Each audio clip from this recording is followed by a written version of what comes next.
Bon après-midi à toutes et à tous. On est très heureux de vous recevoir chez Caribde pour fêter la sortie de Hildegarde de Léo Henry.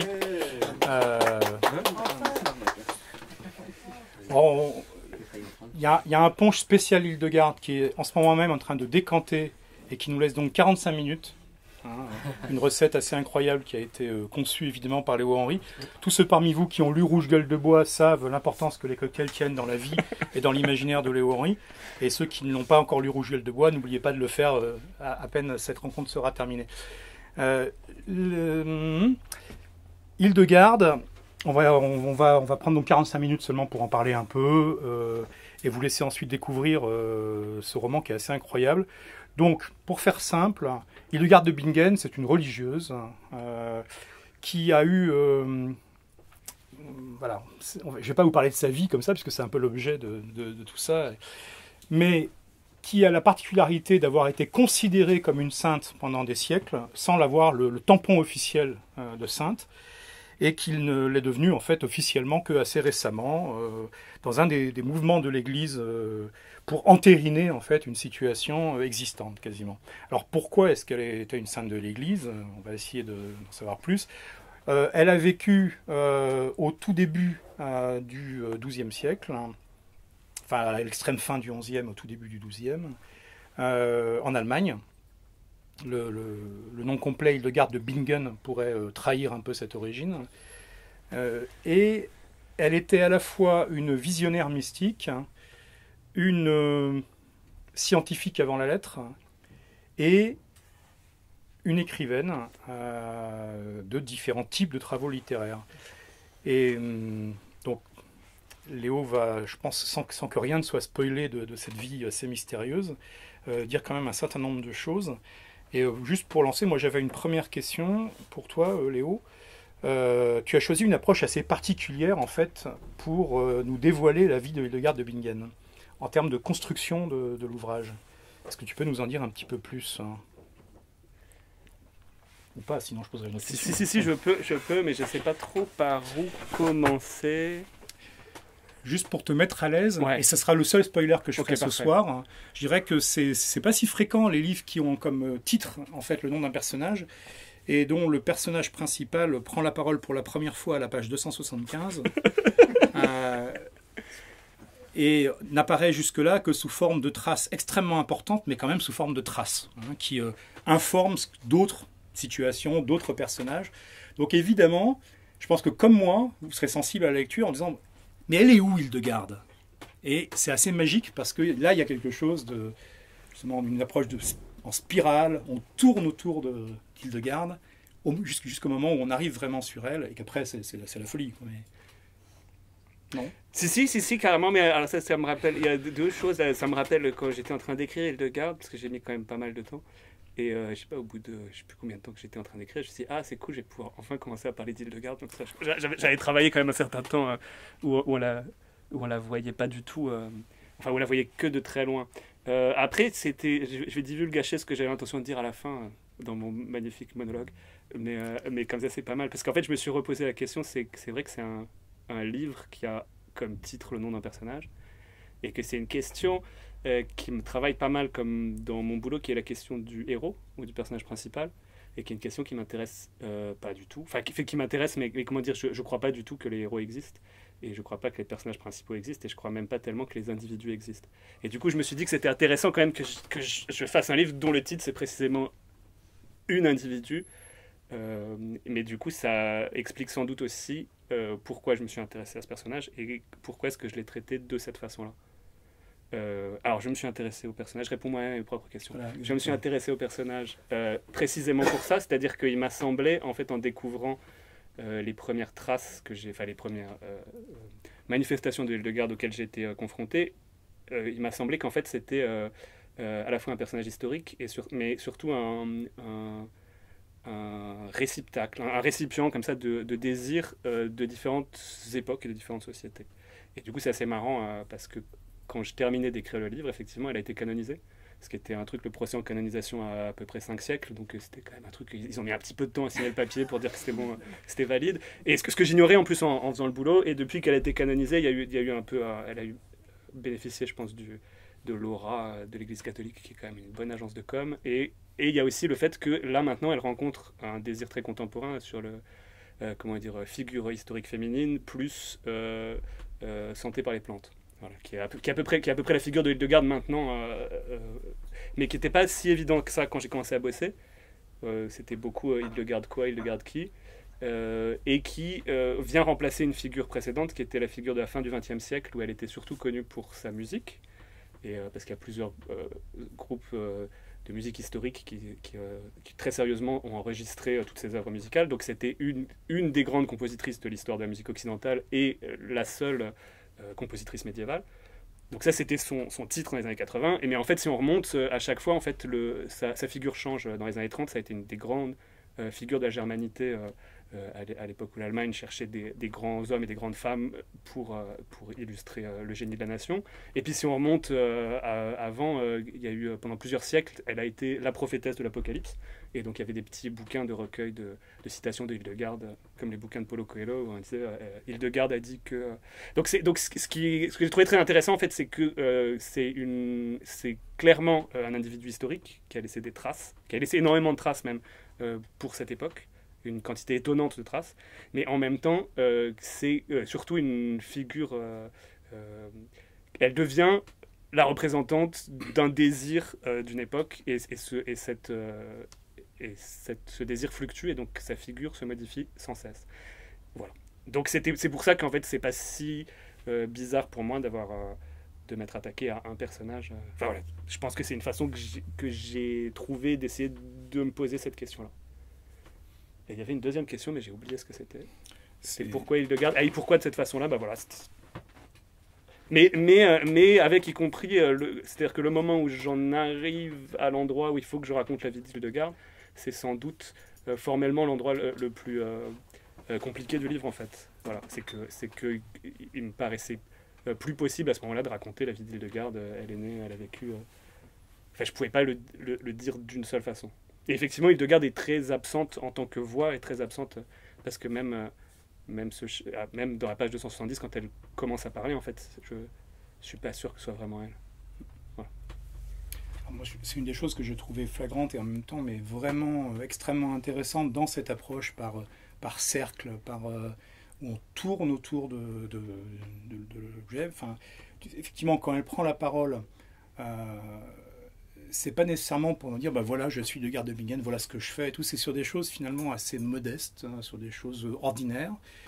Et puis ensuite, bon après, je pense qu'il y a une manière, enfin, tu vois, mais ça, je pense que tous les gens qui connaissent certains de tes écrits précédents savent à quel point tu aimes jouer avec les formes possibles. Et c'est assez étonnant que Hildegarde, en fait, parmi ses différents écrits, il y a eu 2 vies de saints. Des vies de saints qui sont directement liés, donc qui sont un genre en soi dont on va peut-être redire un mot, hein, qui est le genre hagiographique. Donc elle en a fait 2 réellement, et quelqu'un qui est aussi l'un des personnages, enfin l'un des narrateurs, a aussi écrit une hagiographie sur elle, mais une hagiographie qui n'a jamais été complète, hein, qui est fragmentaire. Et donc il y a dans Hildegarde 2 hagiographies de ces saints qu'elle a écrits. Alors soit Léo Henry les a directement traduits du latin, ce qui est possible, mais vu la forme adoptée, c'est probablement complètement autre chose.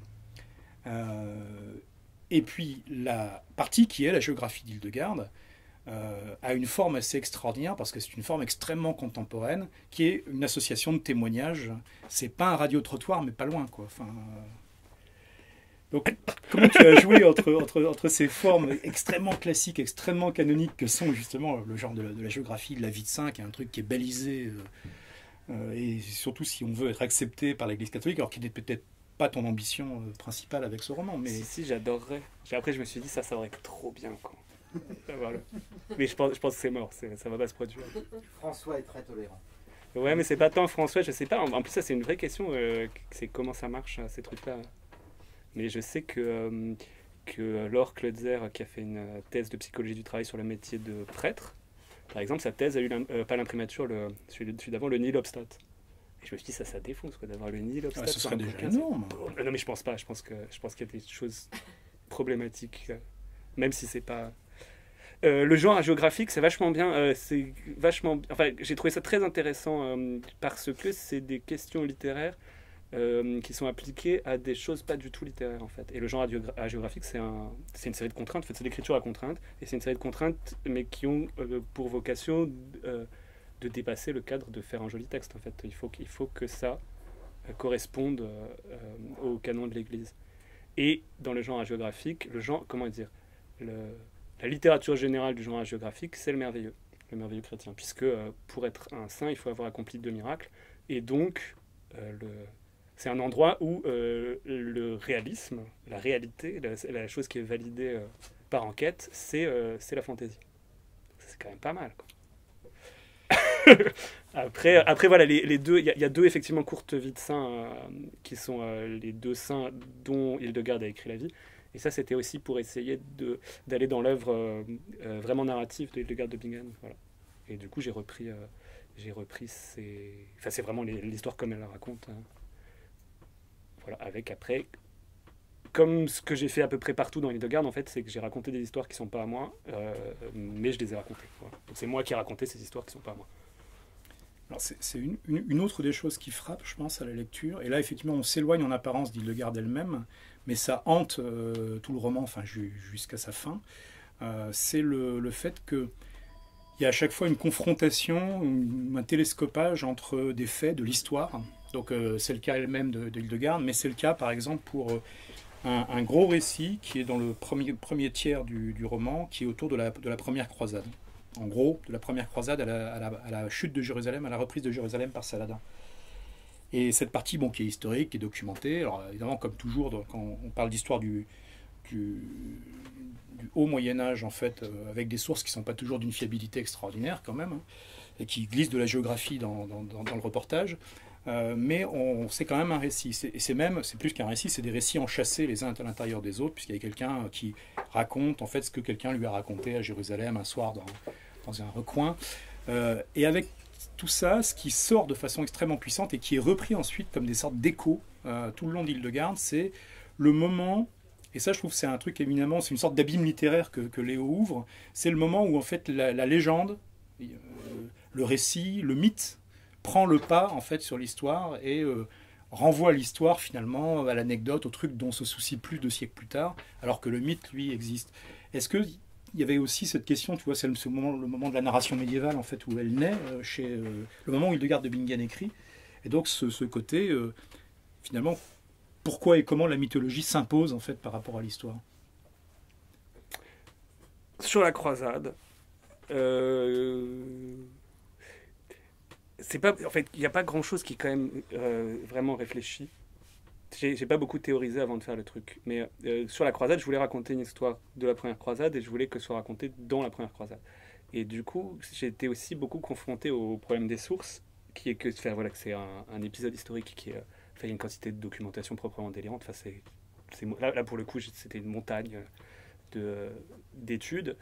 Mais ce qui m'a frappé assez vite, c'est en fait la différence entre les témoignages de première main, parce qu'il y en a quand même une tripotée, de gens qui faisaient partie de la première croisade et qui ont écrit ce qui se passait, et de toutes les analyses et de toute l'historiographie, en particulier par des biais économiques, on va dire. Enfin, c'est la façon qu'on a beaucoup de voir ce qui se passait. Et évidemment, ce qui fait plus sens pour nous quand on le lit, c'est d'expliquer qu'ils sont passés par là parce qu'il y avait telle chose, etc. C'est de donner des explications rationnelles, et ça, c'est très satisfaisant quand on lit, parce qu'on a l'impression de comprendre ce qui se passe. Quand on lit ce que racontent les gens qui y étaient, on comprend, enfin, on a l'impression qu'ils sont barjots. Enfin, il y a un truc il y a un rapport au réel, à la documentation du réel, qui est extrêmement exotique. Et du coup, voilà, c'était ça qui me paraissait intéressant aussi, c'était de voir dans quelle mesure des gens qui, en plus, font l'effort de faire un rapport. Enfin, l'objectif, c'est pas de raconter des bêtises, c'est vraiment de dire ce qui s'est passé, nous entraîne sur un terrain qui nous met assez mal à l'aise, en fait, parce que ça correspond pas du tout à ce qu'on imagine comme étant la probité du témoin. Donc il y a cette dimension-là. Après, sur la dimension, sur le légendaire, en fait, sur l'aspect mettre dans l'histoire des hommes des récits, en fait, qui sont des récits comme peuvent l'être nos récits de super-héros.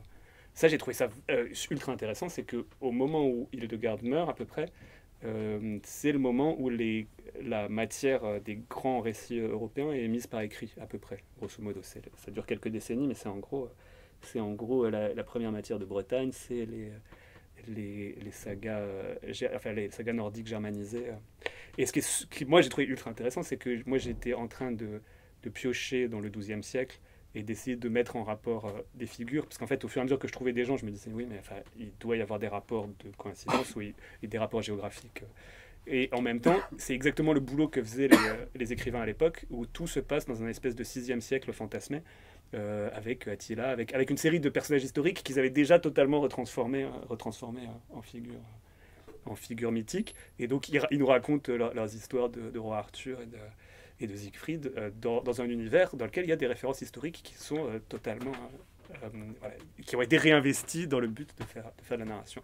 Et y compris à un moment où ils se rendent compte que dans 2 des grandes histoires, des grands systèmes narratifs, il y a les personnages qui se retrouvent chez Attila en même temps.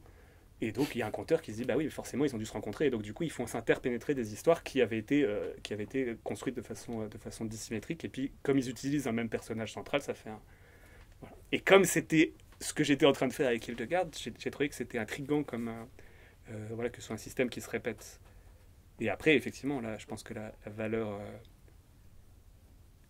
je sais pas, ouais, non, là, ça devient trop abstrait. Mais ces figures qui sont fabriquées, en fait, deviennent effectivement des figures toujours réactualisées. Là, pour le coup, je pense que le légendaire, dans tout Hildegard, je pense que le légendaire, c'est la partie la moins exotique, parce que ça ressemble à un bouquin d'heroic fantasy, parce que c'est ça, enfin, c'est aussi la matrice de ces récits-là. Il y a des dragons, il y a des batailles, il y a des princesses, des trahisons. C'est pour ça qu'un des truchements que tu as utilisé est particulièrement intéressant, même si c'est un personnage qui est probablement secondaire dans l'histoire officielle, qui est Philippe d'Alsace, donc le comte de Flandre, qui est peut-être resté dans l'histoire, peut-être parce qu'il a été le premier tuteur de Philippe Auguste, roi de France, quand il était gamin. Et Philippe d'Alsace, c'est un personnage assez extraordinaire, parce que c'est lui qui va un peu articuler... à son insu presque, je dirais, ces 2 trucs, puisqu'il va à la fois être celui qui va recueillir un véritable récit, alors qu'il est, lui, à Jérusalem, enfin à Naplouse plus exactement, entre la première et la deuxième croisade, en fait, dans la phase de renfort de la première croisade. Et en fait, il apparaît, et ça, évidemment, le narrateur qui suit Philippe d'Alsace ne le dit jamais, mais il apparaît quand même comme un combattant qui est plus très convaincu, en fait, qui est venu, mais il ne sait plus trop pourquoi, en fait, il est là. Cette histoire de croisade, ça lui semble être devenu très abstrait, précisément. Et la seule chose qui devient vraiment importante pour lui sur place, c'est de recueillir un témoignage de première main de quelqu'un qui a été un gamin de 11 ans, en fait, pendant la première croisade, et qui fait un récit à l'intérieur du récit qui est absolument extraordinaire, enfin, qui est là, effectivement, comme le disait Léo, nous présente certains aspects qui ne sont pas nécessairement ceux qu'on a en tête, comme ça, instinctivement, sur la façon dont sont déroulées les croisades. Et puis, de retour, son vrai titre de gloire, en fait, à Philippe d'Alsace, c'est d'être le principal mécène de Chrétien de Troyes pour faire justement ce travail de faire émerger la mythologie des royaumes de Bretagne du VIe siècle, de faire émerger Perceval, etc. Et c'est vrai qu'ensuite, quand on se retrouve dans ce chapitre... qui s'appelle Le Légendaire, qui est l'avant-dernier, ou l'avant-avant-dernier, je ne sais plus, mais dans ces eaux-là. À la fin. Enfin, le dernier étant Apocalypse, bon, d'accord, mais ça doit être l'avant-dernier, enfin bref. Et qui a là, effectivement, tout à coup, une coagulation des mythes qui viennent enchasser ce qui a été dit jusque-là. C'est assez troublant dans la façon dont les différents niveaux de récit... d'une part résonnent les uns avec les autres, font un tout, même si leurs origines sont complètement disparates en apparence. Et après, ce qui est ouf, et je rajoute juste ça, ce qui est incroyable avec Philippe d'Alsace, c'est que c'est aussi l'un des inventeurs du 500. C'est-à-dire qu'il y en a quelques-uns à travers l'Europe, mais c'est un des endroits où il y a le sang du Christ, qui est quand même l'objet de la quête du Graal. Et Philippe d'Alsace ramène de Terre Sainte le 500 de Bruges, donc qui est un des endroits où il y a le vrai sang du Seigneur. Et donc c'est quand même assez étonnant que ce soit le même type qui ensuite paye Chrétien de Troyes qui fait manger Chrétien de Troyes pour qu'il puisse écrire Perceval et qui crée la mythologie de la quête du Graal alors que lui-même est allé le chercher. Et on ne sait pas, lui, il n'a jamais raconté l'histoire de comment il l'a trouvé. C'est un des mystères, c'est une des choses qui n'est pas racontée dans Hildegard, comment il a trouvé son 500. Moi je sais, mais je ne dis rien. Mais alors même qu'il interroge un grand témoin qui, lui, a éventuellement égaré, vraiment par mégarde, par inadvertance, la Sainte Lance. Quoi. Ça, c'est ce que raconte le témoin. Ouais. Ça, c'est pareil. Ça, peut-être qu'il y aurait des trucs à creuser pour... Qu'est-ce qu'il en a vraiment fait? Je ne dis pas, il y a des choses cachées dans ce livre. Ça, c'est l'endroit où j'ai caché des choses. J'ai fait des petites blagues, on peut trouver. Il faut chercher.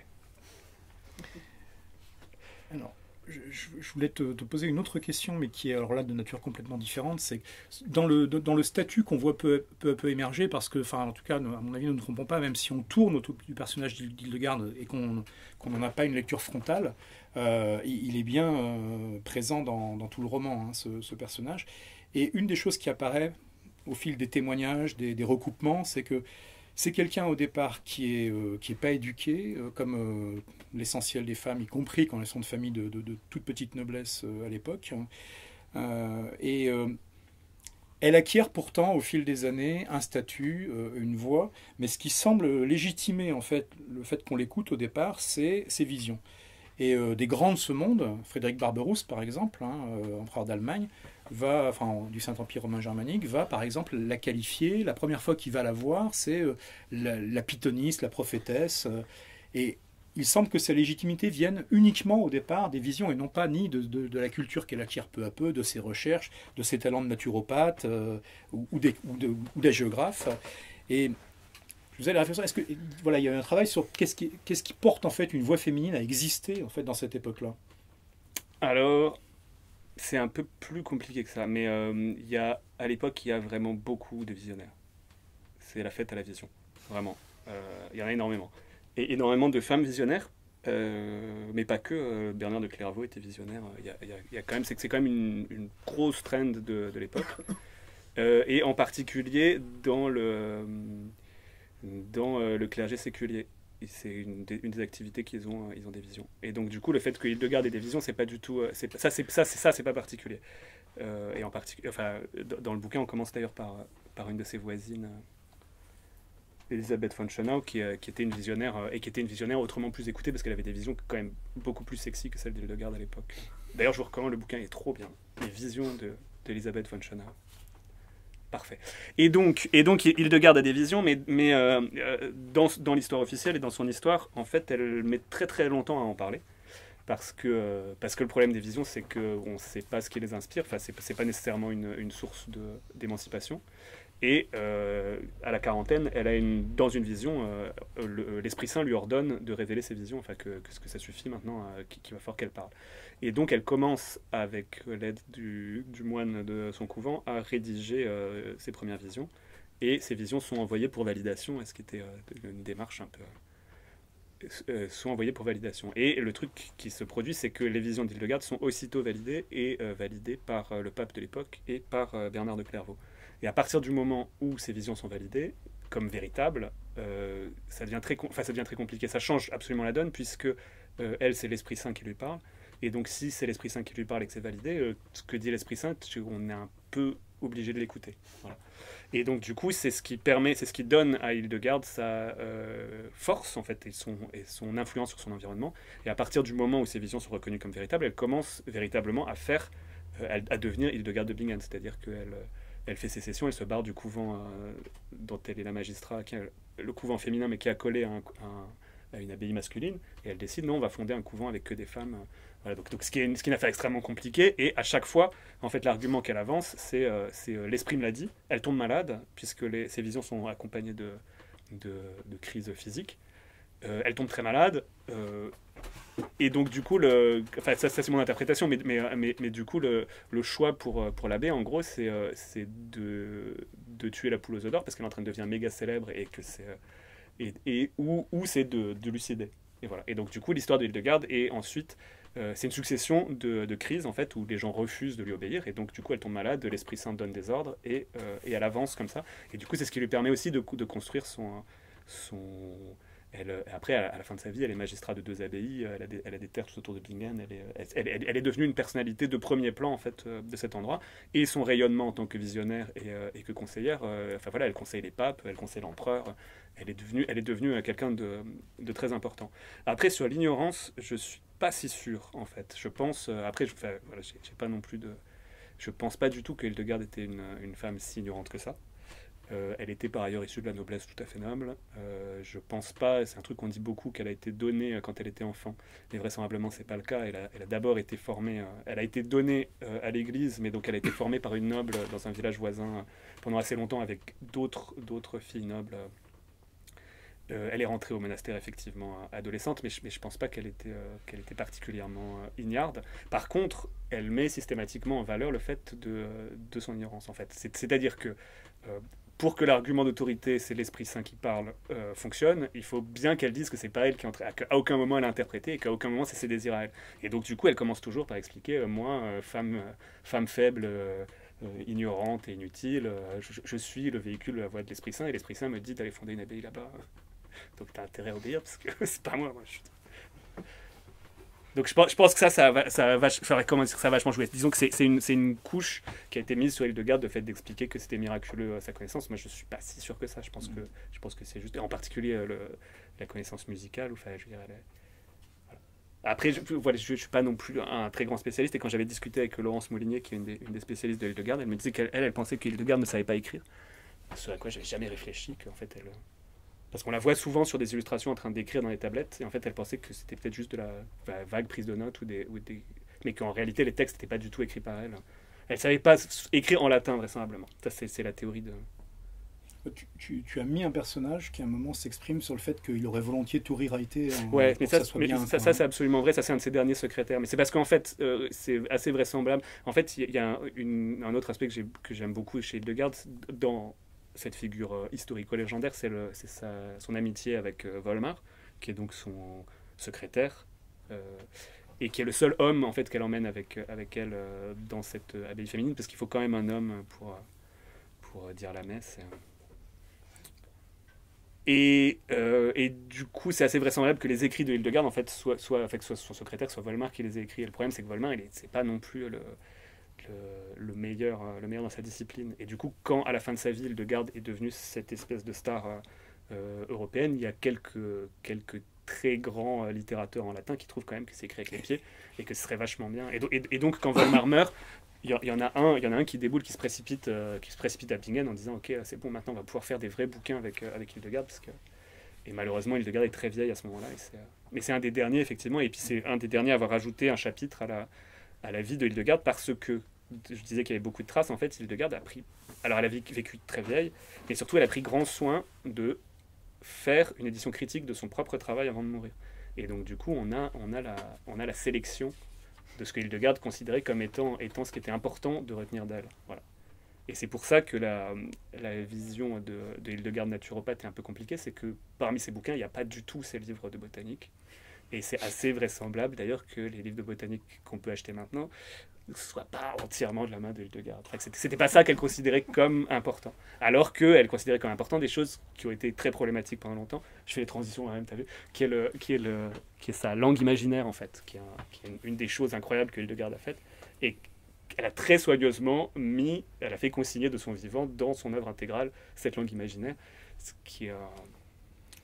Ça, quand tu étais venu en résidence en fait ici, donc il y a 3 ans, pour finaliser en fait un certain nombre de choses de Hildegarde. On va en reparler dans un instant parce qu'il y a eu un certain nombre de rencontres, mais c'est vrai que tu nous avais dit d'emblée qu'une des choses qui était centrale quand même pour toi dans la fascination possible par rapport au personnage d'Hildegarde, c'était la lingua ignota, donc ce langage imaginaire, donc avec cette image d'un certain nombre de signes qui n'existe pas, enfin, et donc qui est une langue construite. Tu as écrit un superbe article introductif dans la moitié du fourbi numéro 7, donc, qui est là, que je vous recommande, qui en dit un plus en fait sur le contexte de la lingua ignota. Mais peut-être nous dire voilà, quel rôle elle a joué pour toi dans l'envie de ce roman, et puis par rapport au personnage d'Hildegarde. Alors, par rapport au personnage d'Hildegarde d'abord, en fait, c'est une des choses problématiques. En fait, qui est intéressant dans ce personnage qu'on n'arrive pas à saisir, c'est que il y a toujours des choses qui sont problématiques quand on raconte Hildegarde, quand on choisit un biais pour raconter Hildegarde. Et ça, c'est un des biais qui était le plus problématique le plus longtemps, en fait. C'est qu'elle a inventé une langue. Il y a en fait, dans son œuvre intégrale, il y a un glossaire de cette langue avec des termes, il n'y a que des substantifs, et qui sont traduits, il y a 3 colonnes qui sont traduits il y a le mot en latin, des fois il y a le mot en moyen ou allemand, et ensuite il y a le mot dans la langue imaginaire. Et ce qui est très déroutant pour les linguistes, en fait, les premiers à s'être penchés sérieusement dessus, c'est les frères Grimm, et qui s'intéressaient eux en fait au vocabulaire moyen haut allemand, puisque ils se faisaient historiens de leur langue, c'est que le gros problème, c'est qu'il y a genre 5 mots qui décrivent des aspects théologiques. Le premier mot, c'est Dieu, et puis il doit y avoir ange, archange, et ensuite, on quitte absolument le monde spirituel. Et donc, il y a le chêne, le tabouret, le vilebrequin, et il y a y compris des traductions en langue ignote pour le sexe de l'homme et le sexe de la femme. Et donc, du coup, ça, c'est un truc, les frères Grimm, ils ont fait non, en fait, c'est sans doute pas elle qui l'a écrit, il n'y a pas moyen. C'est pas une abbesse du XIIe siècle qui s'intéresse à ce genre de choses. Et donc ça, c'est un premier élément qui fait que la langue ignote est inacceptable. Et il y a aussi le fait juste de cet objet, en fait. C'est que personne ne comprend ce qu'elle a voulu faire. C'est-à-dire qu'il y a une dimension profondément incompréhensible dans le fait d'inventer une langue. Voilà. C'est-à-dire qu'après, on se dit pourquoi est-ce qu'elle a fait ça. Donc on se dit, est-ce que c'est pour faire des messages secrets? Le problème, c'est qu'on n'a jamais retrouvé aucun message secret. Et le seul usage de cette langue, c'est dans un de ses poèmes, en fait, dans un de ses hymnes. Et elle utilise cette langue, en plus, il y a un seul mot qu'on retrouve tel quel dans le lexique, il y a d'autres mots de langue imaginaire à l'intérieur. Et manifestement, c'est une langue plastique qui est utilisée pour faire des chansons, pour la liturgie. Et il y a ça, et une lettre de Volmar, donc de son secrétaire, qui s'inquiète au moment où elle est en mauvaise santé, de dire mais si vous mourrez, plus personne ne prononcera les mots en langue imaginaire, on n'entendra plus jamais cette langue imaginaire prononcée dans le monde. Voilà. Et donc du coup, moi j'ai trouvé ça captivant parce que, y compris dans l'appréhension contemporaine, là je pense que ça va changer, qu'on est vraiment à un moment de bascule, mais par exemple Umberto Eco, il a fait un bouquin sur les langues imaginaires, et il met 3 lignes sur Hildegard de Bingen en expliquant que ça c'est vraiment pas une vraie langue imaginaire. Et je trouve ça super intéressant à quel point, parce que c'est sans doute le plus vieil exemple documenté en Occident de l'invention d'une langue, et à quel point en fait on a du mal, alors parce qu'il n'y a pas de grammaire, ou parce que ça utilise la grammaire latine, parce que, etc., on est face à un mystère, et du coup du fait d'être face à un mystère et que ça ne correspond pas à l'image qu'on se fait de l'auteur, de l'autrice en l'occurrence, on préfère dire que ça va, c'est pas grave, on va mettre ça de côté. Voilà. Donc ça j'ai bien aimé, parce que pour moi il y avait un os à ronger. Je résout pas du tout le problème dans le livre. Mais par contre, du coup, pour moi, il y a aussi un autre aspect encore dans Hildegard, c'est que j'ai voulu faire un gros livre sérieux, et que Hildegard, c'était aussi, pas exactement un prétexte, mais c'est mon fil, mais ce que je voulais faire, c'était écrire. Voilà. Et du coup, là, on est à l'os de ce que peut être l'écriture. C'est aussi c'est au moment où on n'est plus dans la langue, enfin on est dans un langage qui a plus la même vocation ou qui prend une dimension différente. Voilà. Et donc j'avais en projet d'écrire un morceau du livre en langue, et je l'ai fait. D'ailleurs, il y a un tout petit passage. Il y a 2 pages qui sont écrites en langue imaginaire. Et que partiellement encore. Voilà, et du coup, par rapport à ça, est-ce que tu me dirais un mot avec 3 ans de recul sur dans cette phase qui était une phase de première finalisation d'Hildegard, donc ce que les rencontres dans le cadre de la résidence ici avec Céline Minard, Julien Jacob et Laurence Moulinier, en fait, t'ont apporté dans cette ultime fin de trajectoire. Et plein de choses, ça c'était vachement bien cette résidence, pour moi. Et alors ils m'ont pas apporté des choses directement, je dirais, dans l'écriture, parce que j'étais vraiment en train de finir. Mais par contre, il y a eu des suites. Voilà, Laurence Moulinier a relu le bouquin et m'a corrigé plein de choses. Donc ça, c'était quand même très précieux. Et puis plus largement, en fait, la résidence, c'était un bon moment pour faire venir des gens et discuter avec des gens de choses qui m'intéressaient, quand bien même ça... c'était pas directement dans le livre. Et puis c'était aussi un bon endroit pour partager, en fait, parce que c'est ça. Est-ce que je bascule sur ma conclusion, parce que en fait pour ceux qui étaient pas là à la résidence, en fait j'ai profité de ce temps d'une part pour essayer de mettre à plat comment j'écrivais mes bouquins, et en particulier comment j'écrivais celui-là et comment je finissais de l'écrire.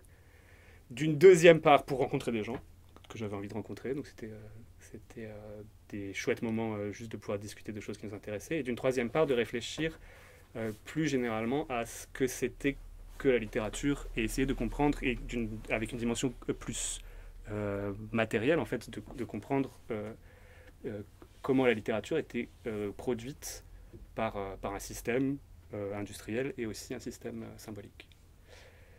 Et donc, je vais faire une petite conclusion 3 ans après, mais parce qu'il me semble que Hildegard, c'est peut-être un bon moment pour ça. C'est que, comme je le disais avant, je ne crois pas que les héros existent, mais surtout, je crois pas vraiment que les individus existent. Et donc, du coup, je trouve ça assez amusant de vous avoir amené ici autour d'un bol de punch pour un livre sur lequel il y a écrit Hildegard, Léo Henry, 2 entités symboliques surpuissantes qui existent. Alors qu'en fait, pas du tout. Enfin, moi, l'impression que j'ai eue en écrivant ce livre, et en réalité, l'impression que j'ai à chaque fois en écrivant, c'est que je crois pas du tout que ce soit le fruit. Enfin, je pense que c'est le fruit toujours d'un travail collectif. Voilà. Et que donc, du coup, je pense que c'est un mensonge qui est nécessaire dans la façon dont fonctionne l'industrie du livre et la construction de la littérature comme système symbolique. Mais je ne pense pas que ce soit du tout comme ça que fonctionnent les récits, ni la façon de faire de l'art, ni la façon de faire de la littérature. Et donc, du coup,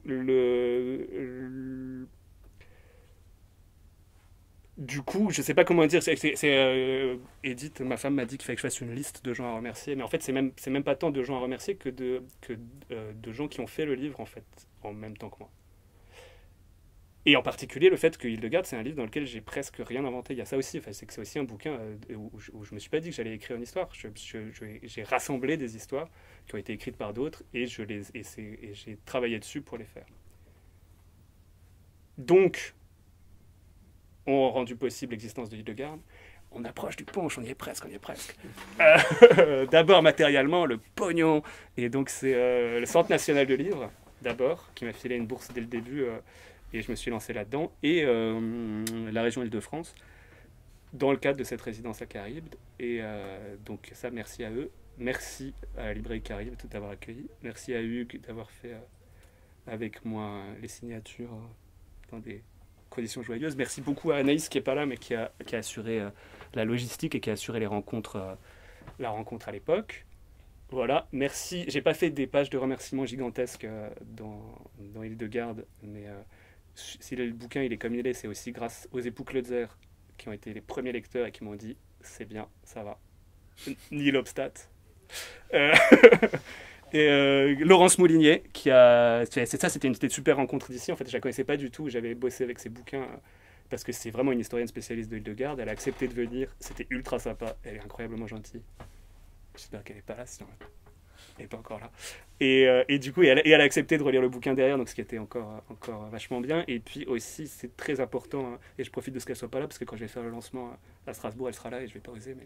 Mais ma grand-mère, voilà, qui est une historienne des religions, une historienne du protestantisme. Et je pense que j'aurais pas du tout écrit ce bouquin sans elle, et je suis super content ça, là, pour le coup, c'est la première personne à l'avoir lu et à m'avoir dit Nihil obstat.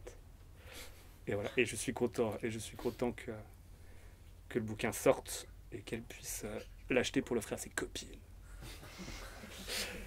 Et voilà, et merci à Aloïse qui m'a accompagné sur les chemins parce qu'on est allé marcher pour faire la doc de terrain, et Louis Van qui est là aussi et qui m'a débugué en toute dernière minute une série d'anachronismes abominables.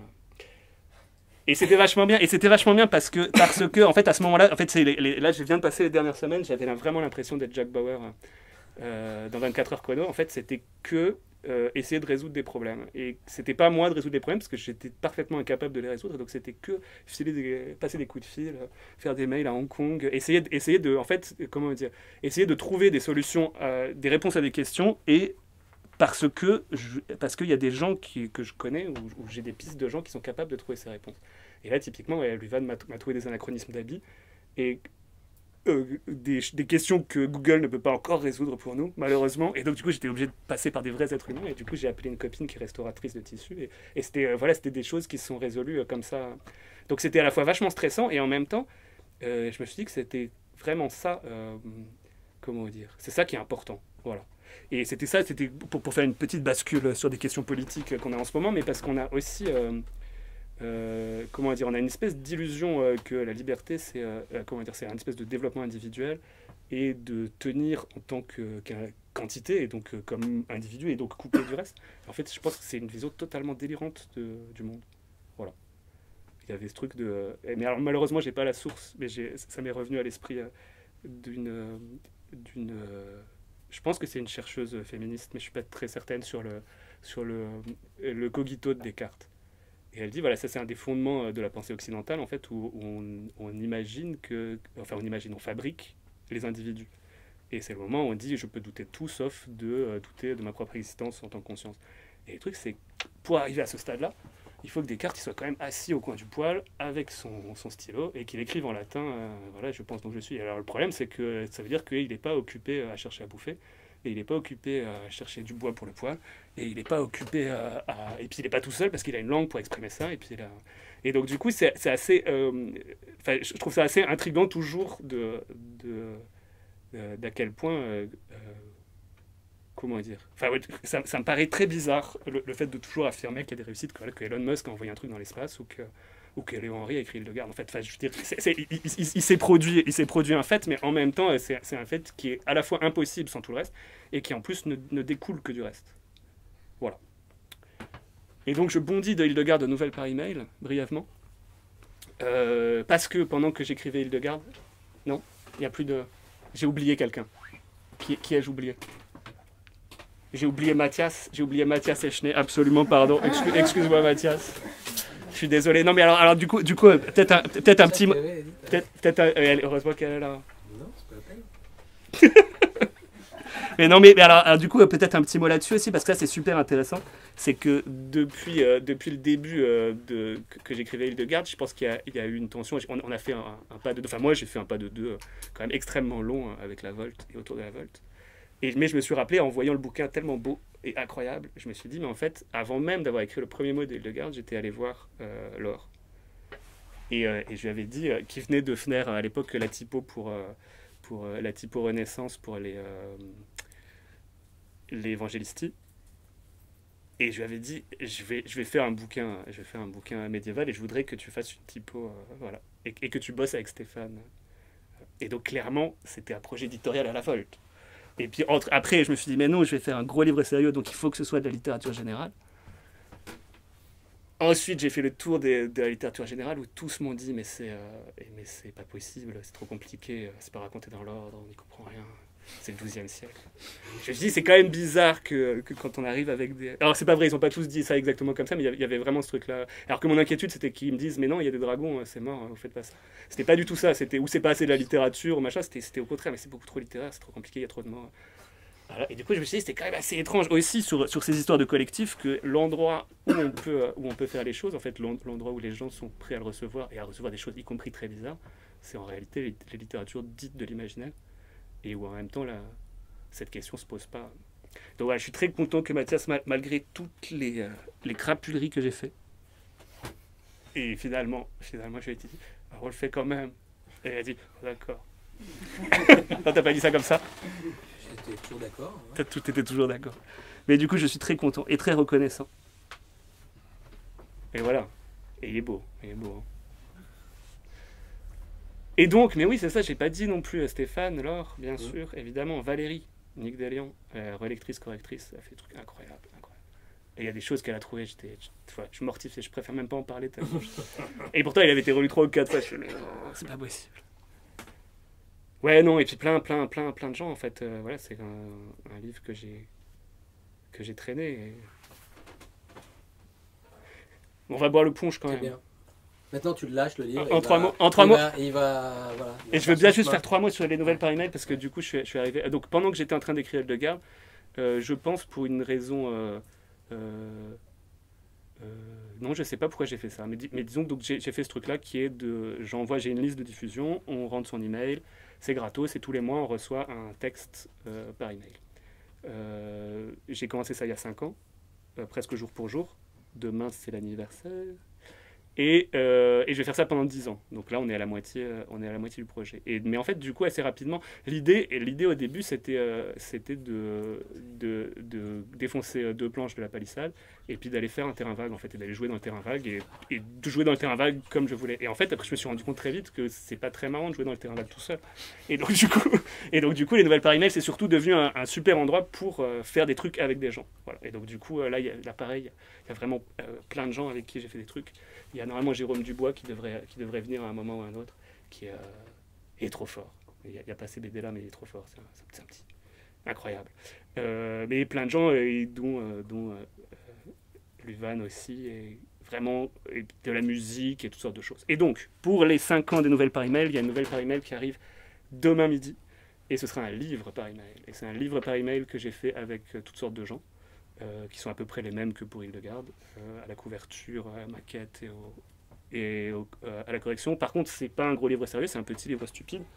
Donc il sera lisible en ligne gratos pour tous ceux qui sont abonnés. Si ce n'est pas le cas, vous pouvez encore vous abonner jusqu'à demain. Et il y a une version que vous pouvez imprimer chez vous. Vous pouvez faire imprimer chez vous, c'est un format où vous pouvez plier, vous pouvez fabriquer le livre vous-même. Et on a fait des tirages, on l'a fabriqué en vrai. Si vous voulez l'avoir en avant-première, c'est une petite, c'est un essai autobiographique. Tout est vrai, tout est authentique sur Twin Peaks et Beverly Hills. Et voilà, là j'ai tout dit, je crois. Bravo. Merci.